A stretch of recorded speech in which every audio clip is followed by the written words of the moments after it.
Ya, kalau umur 17 campur 5 baru 22. Masih boleh Sempat masuk study universiti. lagi. Masih sempat study. Masih sempat masuk universiti buat PhD pun. Nak duduk SPM ni bukan sekali, tak semestinya sekali. Maksimum cikgu sebab ada yang tanya, okay, mungkin kali ni bernasib baik, okay, paper ni okay. Tapi alamak, nak repeat lagi boleh tak? Macam, berapa paling maksimum? Sebab ada yang... Prasyarat dia selagi mana dan sehingga bila peperiksaan itu menggunakan kurikulum yang sama. Oh, okay. Maknanya dalam konteks sekarang kita bercakap tentang kurikulum standard sekolah menengah, maknanya peperiksaan KSSM ini, format KSSM ini akan berlangsung sehingga 2030.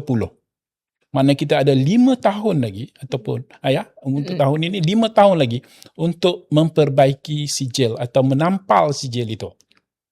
Ya, kalau umur 17 campur 5 baru 22.